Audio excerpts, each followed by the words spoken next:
Hello busy people. So ఇక్కడ ఒక గంట ఉంది కదా, అది ఇన్ కేస్ మీరు యాక్టివేట్ చేసుకున్నారనుకోండి, నేను చేసే వీడియో అప్డేట్స్ నోటిఫికేషన్స్ అన్నీ మీకు వచ్చేస్తాయి.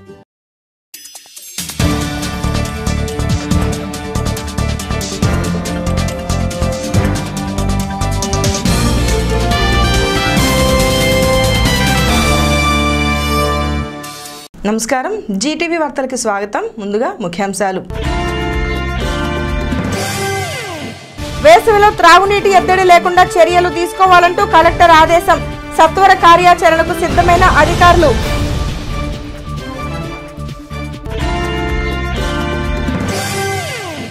దొంగను పట్టించిన వ్యక్తిపైనే ఎస్సీ ఎస్టీ కేసు నమోదు. వైసీపీ నేత అన్నాబత్తును వెల్లడి.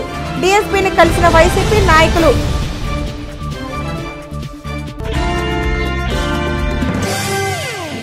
పురపాలక ఎన్నికలకు సంబంధించి ఓటర్ల జాబితాని త్వరలో ప్రకటిస్తామన్న కమిషనర్. పరిసర గ్రామాలు కలిపే దానిపై అభ్యంతరాలు పరిశీలన.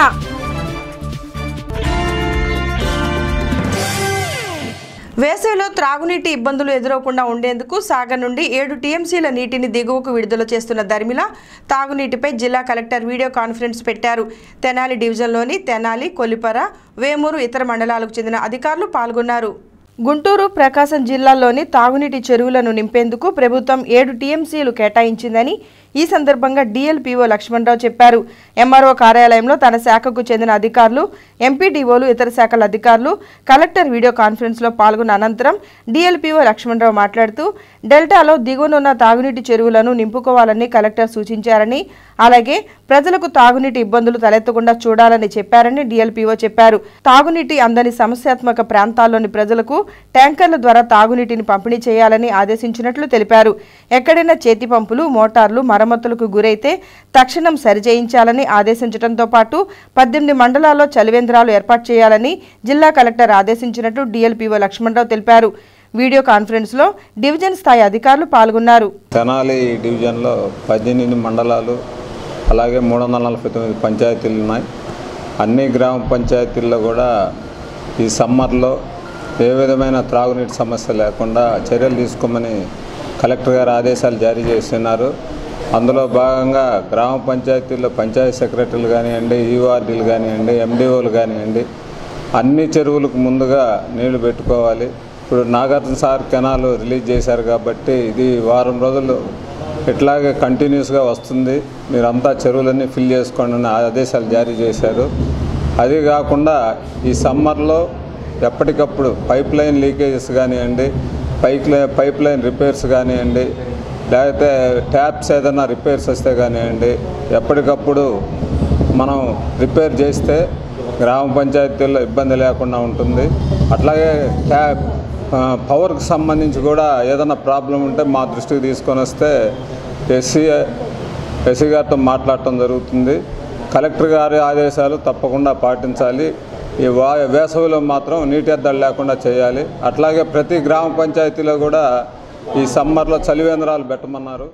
చేలో దొంగతనం చేస్తున్న ఇద్దరిని పట్టుకుని పోలీసులకు అప్పగిస్తే తెలుగుదేశం పార్టీ నాయకులు ఆ దొంగల చేతే తిరిగి తమపై కేసులు పెట్టించారని వైఎస్ఆర్సీపీ కొల్లిపర్ మండల పార్టీ అధ్యక్షులు చంద్రశేఖర్ రెడ్డి అన్నారు. తమ నాయకులు అన్నాబత్తున శివకుమార్తో డీఎస్పీని కలిసి జరిగిన ఉదంతమును ఆమెకు వివరించారు. ఎలక్షన్కు కానీ రాజకీయానికి కానీ ఎటువంటి సంబంధం లేని కేసును రాజకీయం పులిమి తమపై తిరిగి కేసు బనాయించడమే కాక మాల మహానాడు, ఇతర ఎస్సీ నాయకుల చేత ఎస్సీ ఎస్టీ కేసు పెట్టాలని ఫోర్సు చేస్తున్నారని చంద్రశేఖర్ రెడ్డి మీడియాకు తెలిపారు. దొంగతనం చేసేందుకు వచ్చిన వారిని పట్టించినందుకు మా మీద కూడా కేసు పెట్టారని చెప్పిన చంద్రశేఖర్ రెడ్డి దీనిని రాజకీయం చేస్తున్నారని చెప్పారు. కేసును రాజకీయానికి ముడిపెట్టవద్దని, అలాగే జరిగిన విషయాన్ని డీఎస్పీ స్నేహితకు తెలియజేసేందుకు వచ్చినట్లు చంద్రశేఖర్ రెడ్డి తెలిపారు. గొడవ పడింది ఎవరు ఓసీలు, నన్ను కొట్టింది ఓసీలు, అయినా కానీ నా మీద ఎస్సీ ఎస్టీ కేసు పెట్టారు. కేసు కూడా అయిపోయింది, దాంట్లో ఏం లేదని వాళ్ళే వచ్చి తప్పని చెప్పి మళ్ళీ ఎత్తేసుకోవడం కూడా జరిగింది. మళ్ళీ ఈ సంవత్సరం కూడా ఎలక్షన్లో అయిపోగానే మళ్ళీ గొడవ పెట్టుకోవడం కోసం ఒక ఇతను పంపించారు. నా పొలం కౌలుకి వేసుకునే దాంట్లో వాస్తవంగా ఏంటంటే వాళ్ళు దొంగతనం చేయడం కోసం వచ్చారు. అక్కడికి దొంగతనం చేయడం కోసం వచ్చిన వాళ్ళని పట్టుకుని పోలీసులకు అప్పచెబుదామని పట్టుకుంటే ఒక అతను చైన్ కౌలుకేసి అతన్ని రాయితో కొట్టడం జరిగింది. కొడితే చెయ్యి ఇరిగింది, అతను పారిపోయాడు. ఒక అతన్ని పట్టుకొని పోలీసులకు అప్పచెప్పాము. ఇట్లా 2 మూటలు పసుపు కూడా ఎత్తారు అక్కడ దొంగతనానికి. దానికి మేము మా చేత కంప్లైంట్ తీసుకొని దొంగతనం దానికి కంప్లైంట్ కూడా ఇచ్చాము. దొంగల చేత కూడా కంప్లైంట్ ఇప్పించడం జరిగింది. మళ్ళీ దాని మీద మా మీద కూడా కేసు పెట్టారు. అంటే మేము దొంగలను పట్టుకున్నందుకు మా మీద కూడా కేసు పెట్టారు. కేసు పెట్టింది కాక ఇప్పుడు రోజు డిఎస్పీ గారికో లేకపోతే ఇంకోళ్ళకో లేకపోతే మాల మహానాడాలకో లేకపోతే ఎంఆర్పిఎస్ఎల్కో ఎవరిలో పోగు చేసి రోజు ఎస్సీ ఎస్టీ కేసు పెట్టమని ఫోర్స్ చేయడం కూడా జరుగుతూ ఉంది. వాస్తవంగా దీంట్లో రాజకీయం లేదు, ఏం లేదు. ఎలక్షన్ అయిపోయిన తర్వాత చేలో దొంగతనం కోసం వచ్చిన వాళ్ళని పట్టించినందుకు దీన్ని రాజకీయం చేసి ఆ కేసులని ఈ కేసులని ఇబ్బంది పెట్టేదానికోసం అధికారులను ఒత్తిడి పెట్టడం కూడా జరుగుతుంది. ఇది జరగకుండా ఉండేదానికోసం డిఎస్పీ గారితో ఒకసారి మా సమస్య ఏందో చెప్పుకుందామని ఈరోజు వచ్చాము. వైసీపీ నేత అన్నాబతుని శివకుమార్ మాట్లాడుతూ కొల్లిపర మండలంలో పొలంలో దొంగతనం చేయడానికి వస్తే వారిని పట్టుకుని పోలీసులకు అప్పగించారని, ఆ మరుసటి రోజు దీనిపై ఎస్సీ ఎస్టీ కేసు పెట్టమని తెలుగుదేశం నాయకులు ఆదేశించడంతో కేసు నమోదు చేశారని శివకుమార్ ఆరోపించారు. కల్లెల్ల దొంగతనం జరుగుతూ ఉంటే దొంగతనం చేసి అతనిని పట్టుకుంటే ఎస్సీ ఎస్టీ కేసు పెట్టిస్తారా అని ప్రశ్నించారు. దీనిపై సమగ్రంగా ఎంక్వైరీ చేయమని డీఎస్పీని కోరినట్లు చెప్పారు. వైఎస్ఆర్సీపీకి కొల్లిపర అండగా నిలబడిందని ఆక్రోశంతో చేపట్టిన చర్యగా అభివర్ణించిన శివకుమార్ రాజకీయంతో సంబంధం లేని దానిని దొంగతనాన్ని రాజకీయ ముద్ర వేయటం ఎంత దుర్మార్గమో ప్రజలే గ్రహించాలని అన్నాబతుని శివకుమార్ అన్నారు. తెనాలి నియోజకవర్గానికి సంబంధించి కొల్లిపర మండలంలో నిన్న కొల్లిపర మండల వైఎస్ఆర్ పార్టీ అధ్యక్షుడు ఆరి చంద్రారెడ్డి గారి చేలో దొంగతనం చేయటానికి వస్తే వాళ్ళని పట్టుకొని పోలీసులకు అప్పచెప్పారు. అయిపోయింది. అది చూస్తే ఏంటంటే మరుసటి రోజు ఎస్సీస్ని కొట్టారు అని చెప్పి ఎస్సీ ఎస్టీ కేసు పెట్టియాలని తెలుగుదేశం పార్టీ ఇన్వాల్వ్ అయ్యి ఈరోజు చంద్రారెడ్డి గారి మీద ఎస్సీ ఎస్టీ కేసుని నమోదు చేయించారు. దీనికి ప్రధాన కారణం ఏంటంటే వైఎస్ఆర్ పార్టీ మొన్న 11వ తారీఖు జరిగిన ఎలక్షన్స్లో వన్ సైడ్గా స్వీప్గా జరిగిందని చెప్పి ఆక్రోశంతో తెలుగుదేశం పార్టీ నాయకులు పోయినసారి ఎలక్షన్స్లో కూడా అదే గ్రామంలో అదే చంద్రారెడ్డి గారి మీద ఎస్సీ ఎస్టీ కేసు పెట్టించాడు. ఎందుకంటే ఆయన ఎలక్షన్లో ఉంచకూడదు అని. ఈ కేసుని ఈ 5 సంవత్సరాలు ఆయన రాజకీయంలో ఈ రకంగా వాడుకుంటా ఇప్పుడు ఎలక్షన్స్ అయిపోయినాక వైఎస్ఆర్ పార్టీకి బాగా చేశారు, ఓడిపోతున్నాం అన్న కోపంతో కల్లాల దగ్గర దొంగతనం జరిగితే ఆ దొంగను పట్టుకొని పోలీసులకు అప్పచెబితే దాన్ని ఎస్సీ ఎస్టీ కేసు నమోదు చేయించారంటే ఏ రకంగా జరుగుతుందో ఇక్కడ ఒకసారి మనం గమనించాలి. దీన్ని తీసుకెళ్ళి రాజకీయంగా పార్టీలను ఇన్వాల్వ్ చేసి ఇది కేవలం ఏంటంటే వైఎస్ఆర్ పార్టీకి అండగా నిలబడ్డారని, వైఎస్ఆర్ పార్టీని కొల్లిపర మండలంలో స్వీప్ చేశారని, తెనాలి నియోజకవర్గంలో వైఎస్ఆర్ పార్టీ గెలవబోతుందన్న కోపంతో ఈ రకమైన చిన్న వాటిని కూడా తీసుకొచ్చి ఎస్సీ ఎస్టీ కేసులు పెట్టే స్థాయికి తీసుకొచ్చి చేయటం అనేది ఎంత దుర్మార్గమైన చర్య. అందుకే డిఎస్పీ గారిని కోరి మేము ఎంక్వైరీ చేయమని, అక్కడ ఏం జరిగిందో కూడా తెలుసుకొని ఇచ్చేయమని కోరటం జరిగింది వైఎస్ఆర్ పార్టీ తరఫున. డీఎస్పీని కలిసిన వారిలో చింకా సురేష్, అక్కిదాసు కిరణ్ కుమార్, రహమద్ బేగ్, కాళిదాసు సత్యనారాయణ, కొల్లిపరకు చెందిన నాయకులు ఉన్నారు. పురపాలక సంఘాల ఎన్నికల కోసం ప్రభుత్వం ఎన్నికల ప్రక్రియ ప్రారంభించింది. దీనిలో తొలిగా 2019 జనవరి 1 నాటి ఓటర్ల జాబితా, దాని తదనంతరం జరిగిన సవరణలు దర్మిలా ఓటర్ల జాబితా మే 1న ప్రకటించడం జరుగుతుందని మున్సిపల్ కమిషనర్ వెంకటకృష్ణ తెలిపారు. పురపాలక సంఘాలలో డివిజన్లను పెంచేందుకు చేపట్టిన ప్రక్రియలో భాగంగా తెనాలి మున్సిపాలిటీలో 7 గ్రామాలు కలపాలని 2012లోనే ప్రభుత్వానికి తెలిపామని కమిషనర్ వెంకటకృష్ణ తెలిపారు. అవి పెదరావూరు, జగడగుంటపాలెం, కటివరం, సోమసుందరపాలెం, కంచెర్లపాలెం, తేలప్రోలు, మల్లెపాడు వంటి గ్రామాలు ఉన్నాయని చెబుతూ అయితే అక్కడి గ్రామ పంచాయతీల అంగీకారం ఇవ్వాలని అన్నారు. వార్డు వైడ్గా సర్వే చేసి 40 వార్డుల ఓటర్ల జాబితాని మే 1న పబ్లిష్ చేయనున్నట్లు ఎస్ వెంకటకృష్ణ తెలిపారు. స్టేట్ ఎలక్షన్ కమిషన్ ఆల్రెడీ దీనికి సంబంధించి 2019 జనవరి 1 నాటి ఉన్నటువంటి ఎలక్టరల్ రూల్స్ని బేస్ చేసుకొని మొన్న 25/3/2019 వరకు ఉన్న సవరణలు మార్పులను కూడా దాంట్లో ఇంక్లూడ్ చేసుకుంటూ దాన్ని బేస్ చేసుకుని 40 వార్డులు ఉన్నాయి కాబట్టి 40 వార్డుల్లో వార్డు వైజ్గా ఫోటో ఎలక్టోరల్ రోల్స్ని పబ్లిష్ చేయమని ఆదేశాలు ఇవ్వడం జరిగింది. దాని ప్రకారంగా రాబోయే 2-3 రోజుల్లో కూడా జిల్లా కలెక్టర్ గారికి లెటర్ పెట్టడం జరిగింది. వచ్చిన తర్వాత సాఫ్ట్ కాపీ తీసుకొని మొత్తం టౌన్లో ఉన్నటువంటి వాటర్స్ మొత్తాన్ని కూడా దాన్ని వార్డు వైజ్గా బౌండరీస్ దగ్గర ఉన్నాయి కాబట్టి డోర్ నెంబర్ ఉన్నాయి కాబట్టి ఆ ప్రకారంగా వార్డు వైజ్గా దాన్ని ఫిక్స్ చేసుకొని మనం 40 వార్డులకి సంబంధించి ఉన్నటువంటి వాటర్ల జాబితాని మనం రేపు 1వ తేదీన అంటే మే 1వ తేదీన పబ్లిష్ చేస్తాము. దానికి సంబంధించిన ప్రక్రియ జరుగుతూ ఉంది. ఆ తర్వాత గవర్నమెంట్ బట్టి బీసీ సంబంధించిన ఎన్యూమరేషను ఇతర కార్యక్రమాలు అన్నీ ఉంటాయి. అవన్నీ కూడా ఎలక్షన్ కమిషన్ ఆదేశాల ప్రకారం చేస్తాము. ఇంతకుముందు 2012లోనే తెనాలి పురపాలక సంఘాన్ని చుట్టుపక్కల ఉన్నటువంటి విలేజ్ దాదాపు 7 విలేజ్ని దీంట్లో మెర్జ్ చేయాలనేటువంటి ఒక ప్రపోజల్ పెట్టడం జరిగింది. దాంట్లో భాగంగా పెదరావూరు, జగ్గడగుండపాలెము, కంచరపాలెము, కటివరము, సంవత్సరపాలెము, తేలప్రోలు, మల్లెపాడు ఇవన్నీ పెట్టడం జరిగింది. తర్వాత మరి ఆ ప్రయత్నం ఇది వచ్చినట్లేదు. మరొకసారి అవకాశం ఉందని చూస్తాము. చూసిన తర్వాత అది గవర్నమెంట్ డెసిషన్ ప్రకారంగా ఈ మెర్జ్ చేయడానికి అవకాశం ఉందా లేదా, టైం ఉందా లేదా, అదేవిధంగా ఉన్నటువంటి గ్రామ పంచాయతీలన్నీ కూడా అంగీకారం ఇచ్చినాయా లేవా, ఇవన్నీ ఆలోచించుకొని దాన్ని బట్టి కూడా ముందుకెళ్ళేటువంటి ప్రయత్నం చేస్తాం. అగ్ని ప్రమాదాలు నియంత్రించేందుకు తెనాలి అగ్నిమాపక శాఖ నేతృత్వంలో ప్రమాదాల నివారణ, అవగాహన వంటి కార్యక్రమాలు చేపడుతోంది. దీనిలో భాగంగా బురిపాలెం రోడ్డులోని వెస్ట్బెర్రీ స్కూల్లో అగ్ని ప్రమాదాలపై డెమో నిర్వహించారు.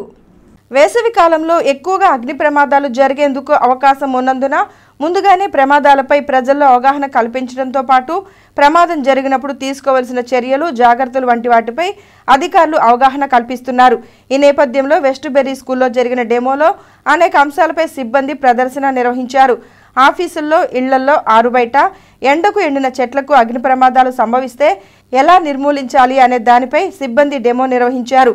ఈ సందర్భంగా అగ్నిమాపక శాఖ అధికారి వెంకటేశ్వరరావు మాట్లాడుతూ అగ్ని ప్రమాదం ముంచుకొచ్చినప్పుడు ఏం చేయాలో తెలియని తికమకలో ఉంటామని, అయితే ప్రమాదం నుండి ఎంత తెలివిగా తప్పించుకోవచ్చుననేది ఈ డెమో ద్వారా తెలుసుకోవచ్చునని చెప్పారు. అలాగే ఏం చేస్తే ప్రమాదం నివారించవచ్చును అనేది కూడా ప్రజల్లో అవగాహన కల్పించడం జరుగుతుందని వెంకటేశ్వరరావు తెలియజేశారు.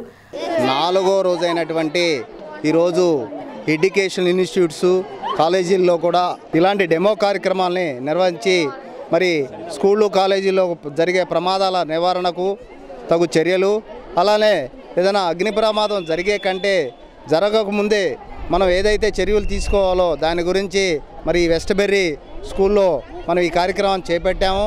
ఫైర్లు ఎలా జరుగుతాయి, ఎలా మనం నివారించవచ్చు అనే విధానం గురించి అవగాహన సదస్సు స్టూడెంట్స్కి, స్టాఫ్కి, మరి యాజమాన్యం వారికి అందరికీ చక్కగా వివరించాము. అలానే మనం ఫైర్కి డెమో కూడా మన ఫైర్ ఇంజన్తో వాటర్ ఎలా ఇస్తున్నాం అనే దాని మీద మన డెమో కార్యక్రమం కూడా నిర్వహించాము. అలానే ఈ స్కూల్ యాజమాన్యం వారు కానీ మరి మన మీడియా వారు కానీ అందరూ కూడా దీన్ని సహకరించి మరి చాలా ఈ కార్యక్రమాన్ని హ్యాపీగా చేసుకోవడానికి అందరూ సహకరించారు. అలానే కూడా మరి ఎండ తీవ్రత వలన ప్రతిరోజు కూడా మనకు దరిదాపు 43 మరి ఫారెన్ హీట్ వస్తూ ఉంది. ప్రతి ఒక్కరు కూడా మరి తెనాలి పట్టణ ప్రాంతం ప్రజలకు మరి అలానే గ్రామీణ ప్రాంతం ప్రజలు కూడా అప్రమత్తంగా ఉండి అగ్ని ప్రమాదాలు జరగకుండా ముందు జాగ్రత్త చర్యలు తీసుకున్నట్లయితే మనం అగ్ని ప్రమాద రహిత సమాజాన్ని ఏర్పరుస్తామని చెప్పి స్కూల్ డైరెక్టర్ సునీత భట్టాచార్య మాట్లాడుతూ అగ్నిమాపక శాఖ చేపడుతున్న అవగాహన కార్యక్రమాలు, ప్రదర్శనలు విద్యార్థుల్ని ఎంతగానో ఆకట్టుకున్నాయని భట్టాచార్య అన్నారు. You have given a perception to the children that how it can be saved. They see a lot of thing in the comics which makes the thing little lighter, but here they got the exact knowledge how they can stop a fire, how the fire brigade, if we call 101, they will come and help us out. And fire, which is today's news also, it is there that we lost a historical building because of the fire. So if the knowledge of this with the children will help them in future and getting over with any panic coming over and anything, they can move forward and solve by themselves. కార్యక్రమంలో సిబ్బంది ఎం నాగేశ్వరరావు, ఎన్ Balakrishna, Srinivasa Reddy, K Srinivasarao, ఎం సుధాకర్ తదితరులు పాల్గొన్నారు. వేసవిలో ఆరుబయట తిరిగే ప్రజలకు ఎటువంటి ఇబ్బంది లేకుండా పట్టణంలో చలివేంద్రాలు ఏర్పాటు చేస్తున్నట్లు కమిషనర్ ఎస్ వెంకటకృష్ణ తెలిపారు. సీనియర్ సిటిజన్స్ వెల్ఫేర్ అసోసియేషన్ ఆధ్వర్యంలో ఏర్పాటు చేసిన చలివేంద్రాన్ని ఆయన ప్రారంభించారు. వేసవి ఉష్ణోగ్రతలు పెరుగుతున్న దృష్ట్యా ప్రజలు జాగ్రత్తగా ఉండాలని కమిషనర్ వెంకటకృష్ణ అన్నారు. తప్పనిసరి బయటకు వచ్చేవారు అన్ని జాగ్రత్తలు పాటించాలని చెప్పారు. మున్సిపల్ కూడా చలివేంద్రాలు ఏర్పాటు చేయనున్నదని, అయితే ఎన్నో స్వచ్ఛంద సేవా సంస్థలు ఉన్న తెనాలిలో చలివేంద్రాలు ఏర్పాటు చేయడానికి ముందుకు రావాలని విజ్ఞప్తి చేశారు. అందరూ కూడా సహకారంతో పట్టణంలో మనం అనేక చోట్ల ఈ యొక్క చలివేంద్రం ఏర్పాటు చేస్తున్నాము. ఈ రోజున ఇక్కడ శివాజీ చౌక్ దగ్గర already senior citizens welfare association యొక్క ఆధ్వర్యంలో మనం చలివేంద్రంని ప్రారంభం జరిగింది. ముఖ్యంగా ఇది 2 నెలల పాటు కూడా బాగా ఎండ తీవ్రత ఎక్కువగా ఉంది కాబట్టి తప్పనిసరిగా ఇటువంటివి మనం ఏర్పాటు చేస్తే కనుక ఎవరైతే ప్రయాణికులు ఉన్నారో ఆ ప్రయాణికులు ఆ ఎండ వడదెబ్బ నుంచి తప్పించుకోవడానికి, అదేవిధంగా ఎక్కువగా ఈ మజ్జిగ కానీ నీళ్ళు కానీ తాగుతూ ఉన్న అవసరం ఉంది కాబట్టి ఇటువంటివన్నీ ఉపయోగపడతాయి. కాబట్టి ఇటువంటివన్నీ కూడా పెద్ద ఎత్తున అనేక సంస్థలు ఉన్నాయి. అందరూ కూడా రాబోయేటువంటి 2-3 రోజుల్లో పెద్ద ఎత్తున దాదాపు 20 వరకు ఏర్పాటు చేయాలని కోరుతున్నాము. దీనితో పాటు మన తెనాలి మున్సిపాలిటీ ఆధ్వర్యంలో కూడా 10/20 పెద్ద షెడ్యూల్ వేసి, అదేవిధంగా ఈ యొక్క థ్యాచర్గా వేసి అక్కడ షెల్టర్ కూడా ఉండే విధంగా, అంటే వడగాల్పు ఉపశమన కేంద్రాలు అనే పేరుతో ఎవరిని తాగిన తర్వాత కూడా ఒక 2-3 అవర్స్ దాని నుంచి దప్పిక నుంచి తేరుకోవడం కోసం కూర్చోవడానికి సీటింగ్ ఏర్పాటు చేస్తున్నాము. అదేవిధంగా ఓఆర్ఎస్ ప్యాకెట్ అన్ని చోట ఏర్పాటు చేస్తున్నాము. అంటే ఎవరు కూడా మన యొక్క తెనాలి పట్టణంలో ఏ విధంగానూ కూడా ఈ వడదెబ్బ గురి కాకూడదు. తప్పనిసరిగా అందరికీ కూడా ప్రతి ఒక్క 100 మీటర్లకి 150 మీటర్లకి ఈ యొక్క చలివేంద్రాలు ఉండాలి. అదేవిధంగా ప్రతి 250 మీటర్లకి ఒక వేసవి వడగాల్పు ఉపశమన కేంద్రం ఉండాలనే ఉద్దేశంతో ప్లాన్ చేస్తున్నాము. తప్పనిసరిగా అవధారి ఎవరైనా ఉంటే టౌన్లో వాళ్ళు కూడా ముందుకు వచ్చి ఈ కార్యక్రమం చేయాలని కోరుతున్నాము. అసోసియేషన్ కార్యదర్శి మొవ్వా సత్యనారాయణ మాట్లాడుతూ గత 4 సంవత్సరాలుగా చలివేంద్రాలు ఏర్పాటు చేసి ప్రజలకు తాగునీటి వసతి కల్పిస్తున్నామని చెప్పారు. చలివేంద్రాలలో మినరల్ వాటర్ అందిస్తున్నట్లు ఆయన తెలిపారు. తదనంతరం చల్లని మజ్జిగను పంపిణీ చేశారు. ఈ శివాజీ చౌక్లో మజ్జిగ మరియు మంచినీటి చలివేంద్రం కూడా ఏర్పాటు చేస్తున్నాం. ఇందులో భాగంగా ఈ సంవత్సరం కూడా ఇప్పుడే ఎండలు బాగా ముదిరిపోయిన కారణంగా తెనాలి మున్సిపల్ కమిషనర్ వెంకటకృష్ణ గారు, రమణ గారి ఆధ్వర్యంలో వారు కూడా మాకు చేయూతనిస్తున్నారు. వారి సలహా మేరకు ఇక్కడ మేము ఈ అసోసియేషన్ ఆధ్వర్యంలో మంచినీటి చలివేంద్రం ఏర్పాటు చేశాం. ఇంకా ప్రతిరోజు కూడా సాధ్యమైనంత వరకు మజ్జిగ ప్యాకెట్లు ఇవ్వడానికి కూడా ప్రయత్నం చేస్తాం. ఈ కార్యక్రమంలో MHO doctor Venkataramana, Bommadevara Venkateswararao, RS Shankarrao తదితరులు పాల్గొన్నారు. ఈ నెల 28వ తేదీన జరిగే పట్టణ రంగస్థల కళాకారుల సంఘ ఎన్నికలలో అధ్యక్ష కార్యదర్శులుగా ఎన్ దుర్గాప్రసాద్, దేవిశెట్టి కృష్ణారావుతో కూడిన ప్యానెల్ తమ నామినేషన్లని ఎన్నికల అధికారులకు బుధవారం అందజేశారు. పట్టణ రంగస్థల కళాకారుల సంఘానికి సంబంధించి ఎన్నికల ఘట్టం ప్రారంభమైంది. కొత్తపేటలోని కాకతీయ కోఆపరేటివ్ బ్యాంక్ ఆవరణలో నామినేషన్లను ఎన్నికల అధికారులు డిఎల్ కాంతారావు, బొల్లుముద్ద కృష్ణ, కనపర్తి బాబురావు, ఆదయ్య, ఎంపీ కన్నేశ్వరరావులకు పలువురు తమ నామినేషన్లను అందజేశారు. నాగడ దుర్గాప్రసాద్ ప్యానెల్ తమ నామినేషన్లు వేసింది. ఎన్నికలు ప్రశాంత వాతావరణంలో జరిగేందుకు అందరూ సహకరించాలని దుర్గాప్రసాద్ కోరారు. ఈ కార్యక్రమంలో సిహెచ్ సీతారామయ్య, నిర్మలా రమేష్, కనుపర్తి మధుకర్, షేక్ వెంకటేశ్వర సాహెబ్, సిహెచ్ ఆంజనేయరాజు పలువురు అధికారులు పాల్గొన్నారు. వార్తలు ముగించబోయే ముందు ముఖ్యాంశాలు మరొకసారి. వేసవిలో త్రాగునీటి ఎద్దడి లేకుండా చర్యలు తీసుకోవాలంటూ కలెక్టర్ ఆదేశం. సత్వర కార్యాచరణకు సిద్ధమైన అధికారులు.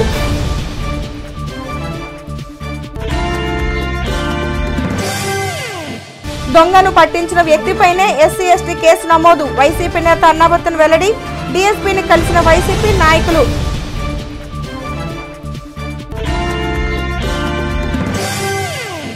పురపాలక ఎన్నికలకు సంబంధించి ఓటర్ల జాబితాని త్వరలో ప్రకటిస్తామన్న కమిషనర్. పరిసర గ్రామాలు కలిపే దానిపై అభ్యంతరాలు పరిశీలన.